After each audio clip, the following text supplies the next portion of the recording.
Welcome to Book Thots, brand lifestyle podcast. We are thoughts for books, and these are our thoughts on books. I'm Jenna. I'm Emily. And I'm Adriana. Three sisters stripping down one book at a time. Today we have an author interview. We are so excited to be interviewing USA Today's best-selling author, Veronica Lancet. Woo! Yay! She just re-released her book, Fairytale, so we can't wait to dive into our never-ending list of questions about the book and being an author. Before we jump in, we do have a content warning. Today's podcast is rated mature. We are Book Thoughts after all, so we're going to be using adult language, talking about adult topics, so please pay attention to who may be listening near you. Also, this episode will include spoilers for Fairytale, but I will tag the chapter markers with the word spoilers so you can skip ahead if you haven't read the book. Thanks so much for joining us today. We have been so excited about this episode. I thoroughly enjoyed my time in Fairydale, and I'm so excited to get to talk with the mind behind it. We have a mix today of general questions / book-specific questions. So to kick it off, when someone asks you about this book, what little synopsis do you give them? Just that it's a gothic, fantasy, paranormal, historical romance. A mouthful, right? Yeah. And usually I tell them to dive in blind, but if they know me, then don't judge me. Yeah. And is being an author your dream career, or do you have a dream career? Actually, right now, yes, but before I never imagined that I would become an author, to be honest. It sort of kind of like happened overnight. And I guess now, yeah, I wouldn't see myself doing anything else. But definitely, like while I was writing my first book, I was still like in school and I was thinking about like getting a 9 to 5 job, like the regular thing. Yes. 9 to 5s. No, not for me. Was there a specific event or something that pushed you into the creative world? Like, when did you start writing and realize, hey, I got to start publishing this stuff or bring my stories to people? So I've been writing for a long time, but basically I never really finished a book. Like I had all of these ideas. I would usually write them in summaries, like in a doc, and I think that way I would be able to get them out of my head. But then again, I get bored if I have everything laid out, and I think it was a combination of me not having enough time to actually write it in depth, and at the same time wanting to get that. So I would write the summaries.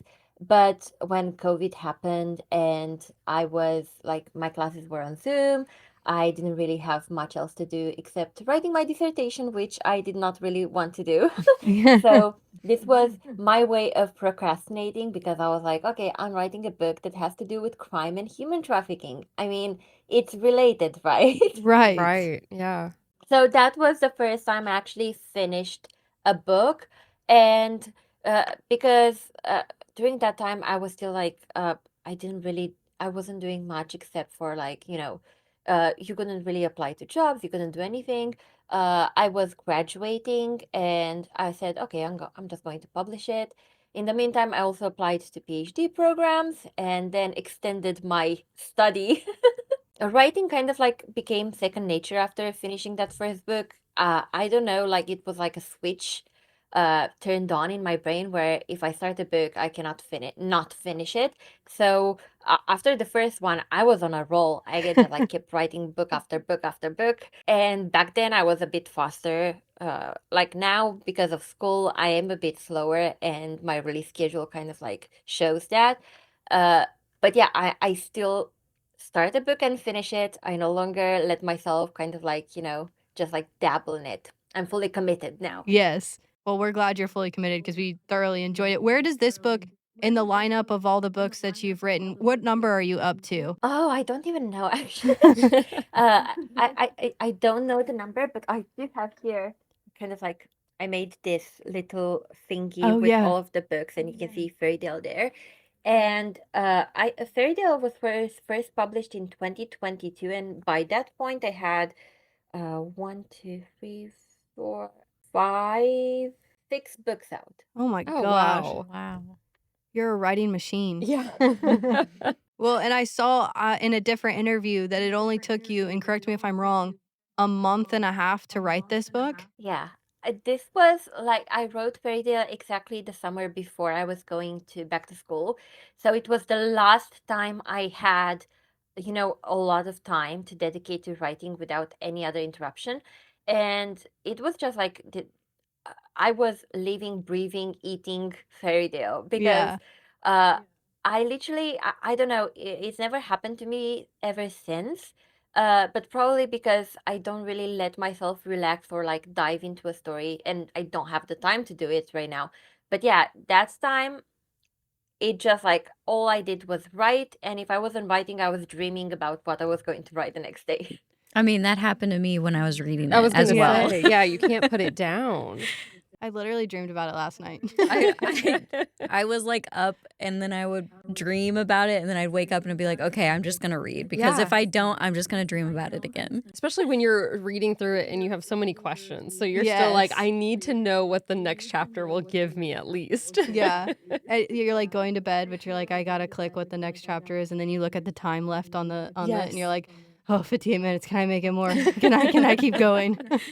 That was low key my back then I was writing really long chapters Yeah. and sorry because yeah I know like one chapter was I don't know like 20,000 words or something like that or even more. Now I'm trying to do better about chapter length, but yeah, definitely with Fairydale you can't really be like just one more chapter because that will take you 2 hours. I mean, sacrifice Yeah, sleep. and It's okay. I think I speak for a lot of people. I rather there be more information than Yes. not enough. So where did you get the inspiration for Fairydale? I can't really say that there was something that inspired me to do it. It's just usually I start out with an idea, and as I kind of like turn that idea into my mind, it just like develops into something else, and that's what really happened with Frida, because I started thinking I was going to write some like small town cozy romance, and then it just like turned into something completely different. But it all started from there, kind of like I did the layout of Fairytale, the town. I did everything as if I was going to write a small town romance, and then it didn't happen. Yeah, I would say this is the not the opposite of a small town romance because it's still a small town, but still. It does have a little bit of that like feel to it at the beginning at least. And then you really dive into what it is and you're like, oh. I think the first moment where I'm like, "Oh, this is gonna go a different direction," is at the funeral when he like is alive in the casket and then throws up all his organs and then he catches on fire. I'm like, "Okay, this is going in a different direction." Yeah.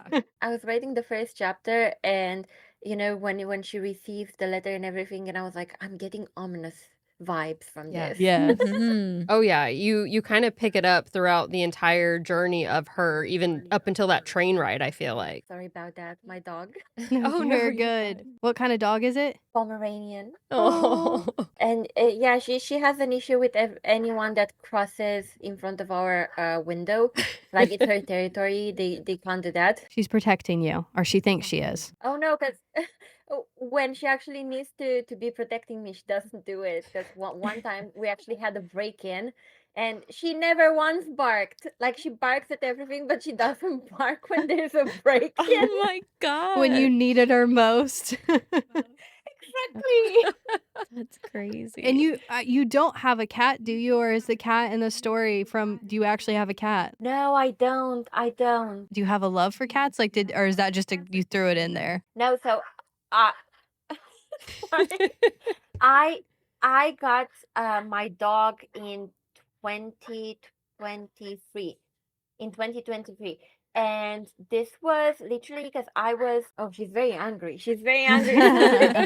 I was originally thinking that I would get a cat because I've always loved cats more than dogs. So I was looking around, but at the same time, Pomeranians have a soft spot in my heart.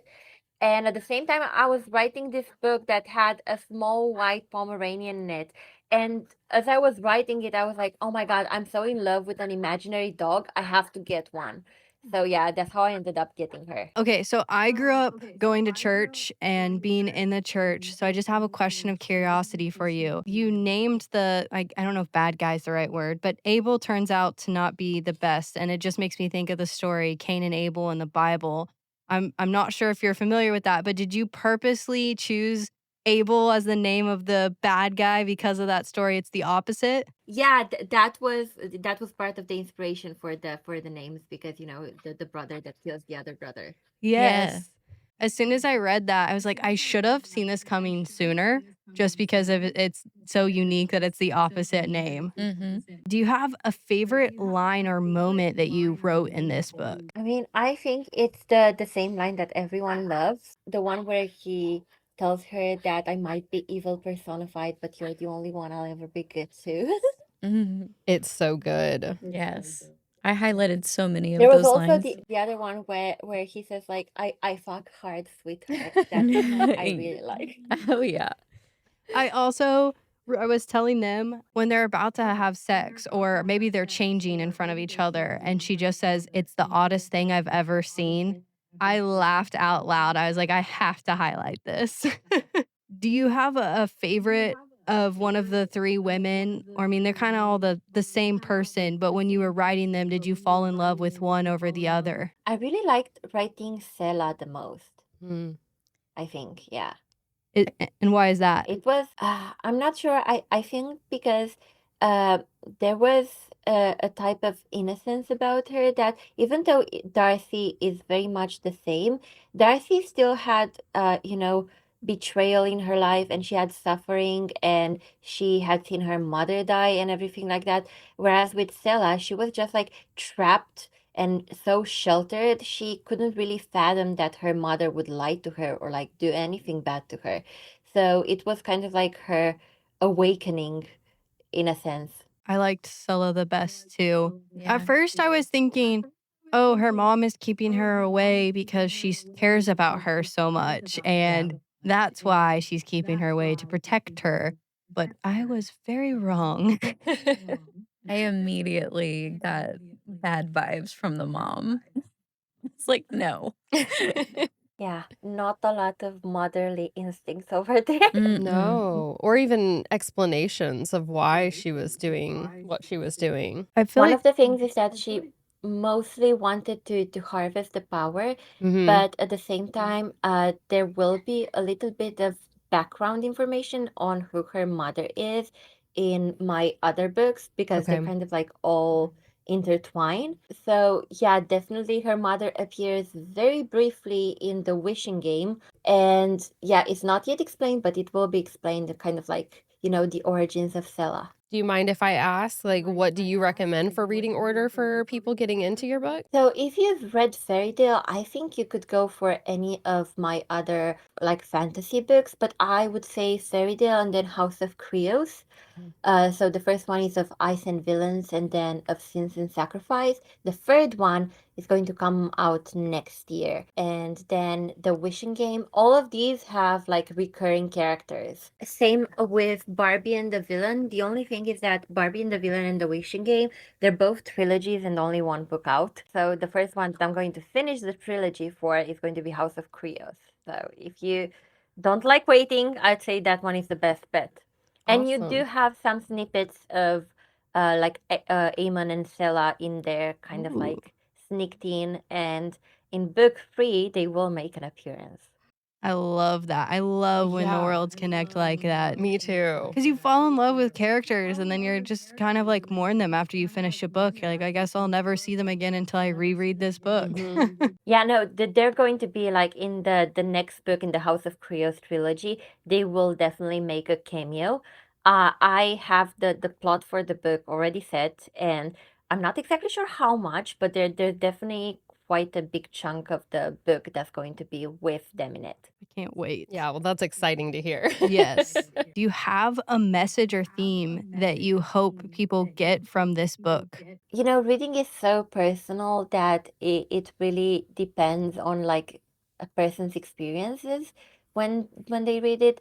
But I think for me, one of the things that was in the back of my mind while I was writing it, and kind of like when I was portraying Eamon, and when everyone was judging him to be all sorts of things, like that's why it's so important that he is thought as a demon for most of the book, because it kind of like shows how people react to other people that are not the same, that uh, are so different that scares them, and you try to put labels on them so you can vilify them, so you can exploit them in a way.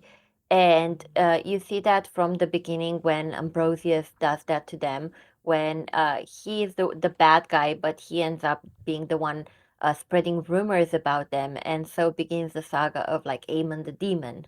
When it was Caleb also in the story, he would show those sides of him. You're like, can he be trusted? Can he not be trusted? But I was like, I do think he's Amen. Who's this cat? I just everything. I like how one of my favorite things about books is like the emotions that it evokes, and I like how the whole time Darcy is confused. You are also confused, but trying to guess like what's happening. Like you're confused in a good way. You're as confused as the character in the story. It's not like you know more or she knows more. You're both going on the journey together. So I really, really enjoyed that. And I was like, there's just no way that he's as bad as they want to portray him as. There's no way this love could be fake to her almost. Yeah, and that is one of the things that was very intentional because uh, since it's only one point of view, and I do love writing just one point of view because you're living the story with the character without having any other type of outside information. So you're kind of like scrambling to find out what's happening at the same time as the character does. And with Caleb, she, because she's so sheltered as well, she of course like thinks, can he be trusted? Is this like, what is he doing? She doesn't really know, like has no experience with men, and he fascinates her but scares her at the same time. So everything that we see of Caleb being like a bit creepy and everything, it's her point of view, like how she views it through her world experience, if that makes sense. Yes, that makes Yeah. perfect sense. It's unreliable until you put those pieces all together, Yes. and that whole Yeah. journey throughout the Yeah. book is what you've done a great job doing. Like, it does. It makes it a mystery, and it makes it hard to finish each chapter without going into the next one. Yeah. I But think that was one of my main things at the end when I kind of like sort of tied everything together. I wanted to give Eamon the chance to kind of like n- redeem Caleb and his behavior, and tell Sela why he behaved the way he did, and what was his motivation. So even though we didn't really have his point of view, I wanted to make sure that he kind of like he explained himself well. Yeah. And I do like how he talks about how he was like jealous of himself in a way. Yeah. that was so cute. Even the cat. Yeah. Yeah. Oh my God, yeah. He was so jealous of that. I know. I think that one of my favorite parts is when Sella gets her um, whole soul back and she realizes that through her past life, she was actually too self-centered and focused, even though their connection and love was so deep. She didn't give him everything that he needed, and she realized that and then corrected it. And I just thought that that was a very beautiful moment to see that side of the relationship as well. Yeah, I really like that point of view because uh, seeing everything they had been through and kind of like seeing it from an outer body experience made her realize, like made her see the past, experience it, but also see it as an outsider in a way. And she Mhm. was able to see more, uh, let's say, uh, in a way to understand better where Eamon was coming from and the sacrifices that he made for her. Because at the end of the day, the amount of sacrifices, oh my God. Yeah. Yeah. Yeah.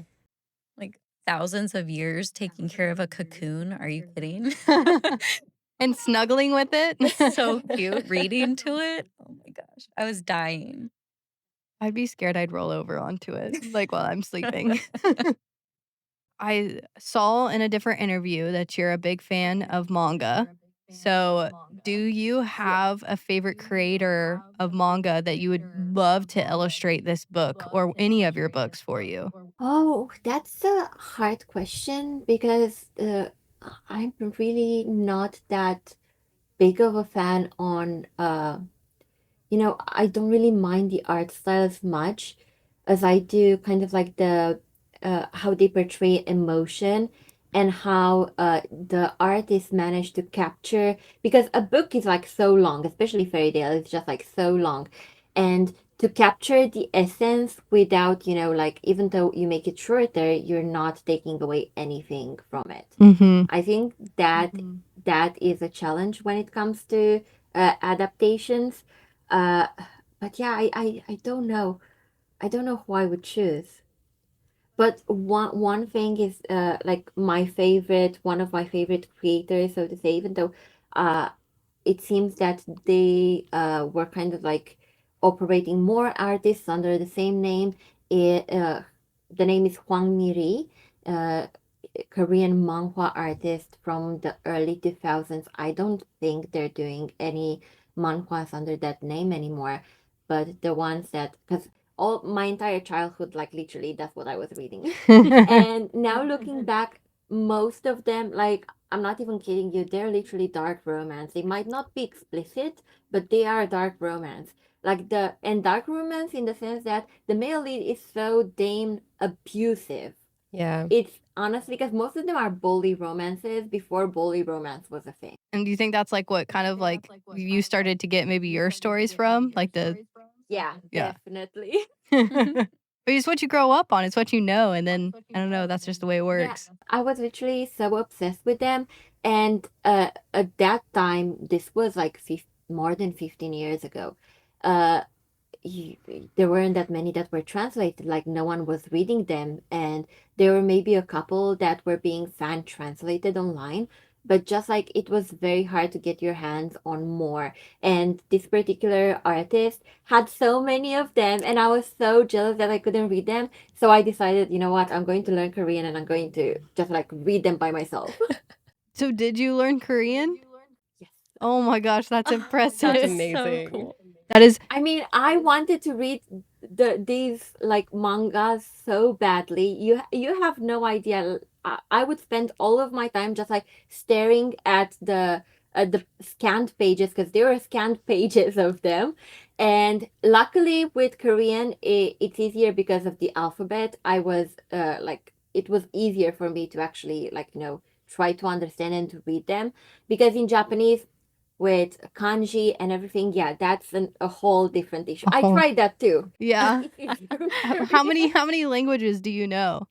About like 5 or 6. Oh my gosh, that's so What the impressive. heck? That makes me feel bad. Yeah. Like I wish in the United States that they would make you like require you to at least learn one other language when you are growing up in school cuz it'd be so beneficial. But no, there's not Yeah, really. I learned English and French in school, and then I also learned Spanish. When I got to college, actually, this is a funny story because my intended major was in classics.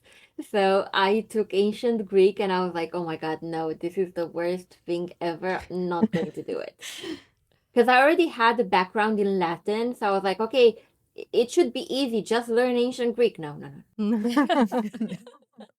Well, I your love of classics come through, especially all your mentions of like history and Jane Austen or Darcy. any of them. Like I was like kind of highlighting ones that I would recognize, The Woman in the Attic, like Wuthering Heights. Like I did. That was a great moment for you to like kind of mention your love of them throughout. Yeah, that honestly, this is why I love to write in a bit of like historical, because I get to explore certain like periods of time that really interest me. For example, one of my very recent books, the second one in the House of Creos trilogy, it goes back in time, so it's in the 1940s, during the Second World War. And it was like literally so much fun to kind of like study the era, and not only that, kind of like study how people lived during the era, not just like influential people, but like regular people. And in preparation, I even went to the War Museum in London. I was like, okay, I'm going to see how they lived. Do you have you're a history major, right? That is what your undergrad was? So my undergrad was in evolutionary biology and history, and now I'm studying history of science. Okay, so do you Nice. have a very favorite time period? I have multiple, but I would say recently I've been kind of like fascinated by early 20th century history, and I've always been a like super fan of military history, so Second World War, First World War, I really love those. Yeah. Did you have a favorite fairy tale growing up? Not really. I mean, No. it's just because we don't really have the same matching, like Western. Okay, I have to ask this since this is how the book is, but would you choose to live literally forever with your mate? Yeah, why not? I mean, I think this is one of the reasons why I've started focusing mostly on fantasy. It's because I like the idea of living forever with, like this type of like eternal love that it's so powerful that it can last for eternity. Yeah, Yes. because at that point, nothing's long enough. Yes, and one of the so this got really released, but originally it was released as a huge book that was like 800 pages called Morally Ambiguous, and I re-released it as a duet with split into two books.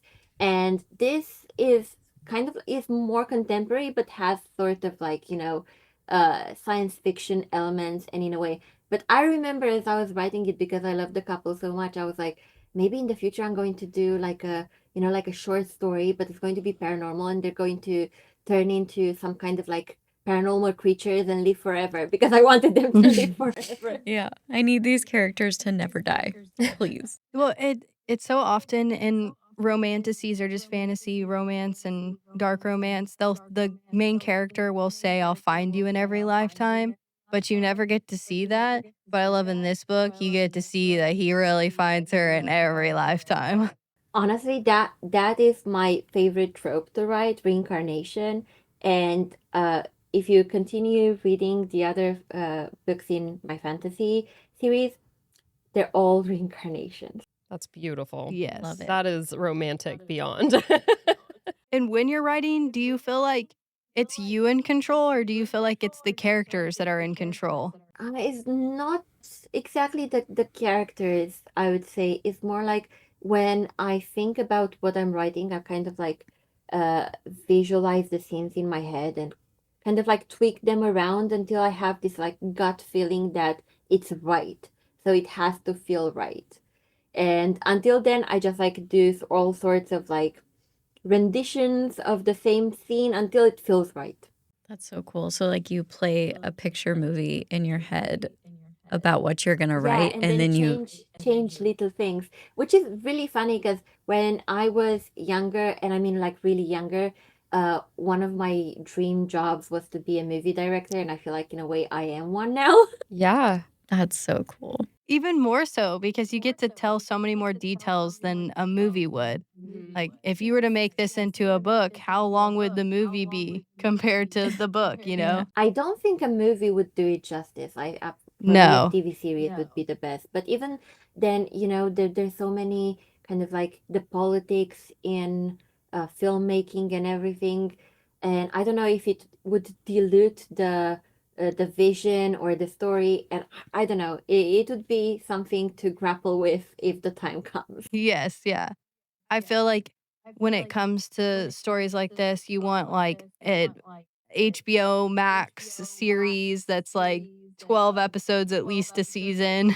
Yes, yes. I've always said that if Fairydale would become a TV series, I would like either HBO or Apple TV. Yes. Yes. I think you'd have a little bit more control over what you want for that narrative as Apple well. TV, all of the shows I've seen on Apple TV is just like the quality and the storytelling is so much more powerful, and it's not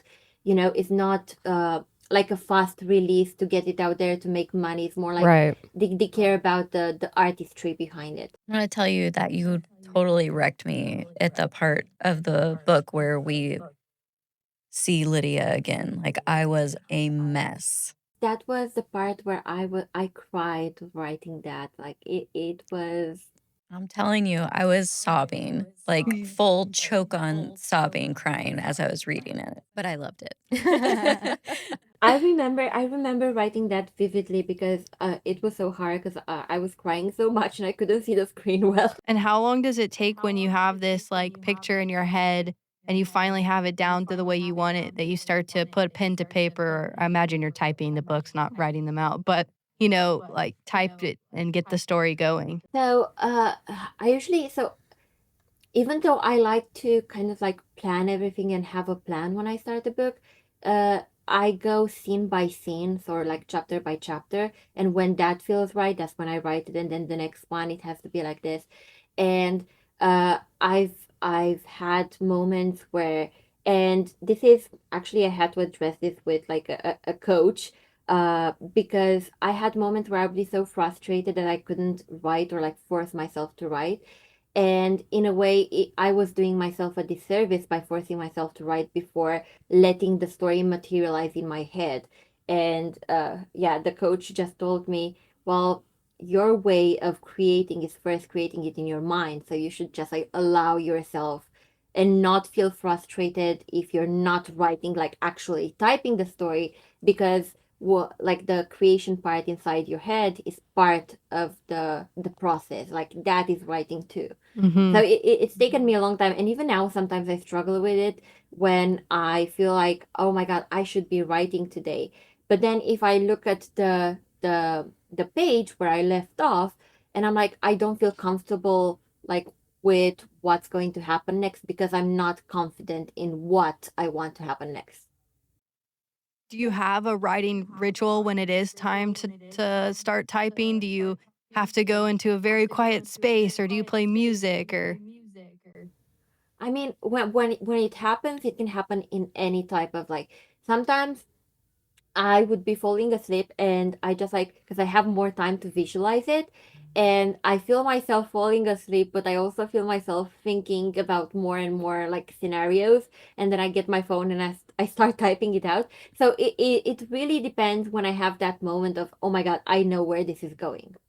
and do you recommend your books to all your family or do the spicy scenes make you be like, "Oh, this one maybe not for you, but this one is?" I mean, my family doesn't speak English, first of all, so Okay. that rules it out. Although if it's going to get translated, I don't know. I hope they won't. But I recently had my 10-year reunion, and everyone was searching my book on Google, and they were reading reviews about like the spicy scenes, and I was like, don't judge me. You gotta love some spice, right? Oh, I mean, yeah. that makes a book or helps make a book. I'm not gonna shy away from it. No. Nope. I'm here for it. Well, I like to always end on these two questions. One is there a question that you wish we would have asked or something that you want to talk about that we didn't bring up? If you want to hear about the next book, that's also going to be a gothic paranormal. Yeah, this is going to be another like really thick one. Another standalone. This is a standalone. Yay! But interconnected, correct? Yes, it's in the same Okay. world. This will have a character that's in another one of those series that I mentioned before. I'm not going to say who. But yeah, it's going to have he's a pretty prominent character in this one. And this one is going to be special because when the paperback will release, all of the, let's say, like really cute, sometimes a little bit more spicy scenes will have illustrations to go with them. Ooh. Because as I was writing it, I was working with an artist to like kind of like do all of the scenes that I was like, oh my God, I can see this perfectly in my mind. And yes, it will have a lot of illustrations. Oh my gosh, I'm That's exciting. That's so gonna be on excited. pre-order Yes. immediately. And when does that come out or did you say? December. So December. this is coming out on the 1st of December. Ooh. Birthday present to me. I I was was gonna gonna say early say, yeah, Christmas. gifts for all here. We're excited Yeah, about that. the handsome guy. Oh, and it's called Sinister. Where can listeners find you if they want to hear about your upcoming books or just anything that you have going on? So that's always on Instagram or a Facebook group at Veal's Moral Dilemma. And we'll put those links in the summary of this video and the summary of our podcast. We appreciate you hopping on with us. This was so fun. It's always so fun to pick the brain of someone that created a world that you love jumping into. So thank you for joining us. Now let's wrap it up. Thank you so much for listening to this week's episode. And thank you again for coming on our podcast and sharing your time with us, Veronica. Next week, we will begin our journey of stripping down Heat, the last book in the Kindred's Curse saga. Be sure to follow us on all of our socials and tune in every Friday on YouTube or wherever you get your podcast for a new episode of Book Book Thoughts. Thoughts.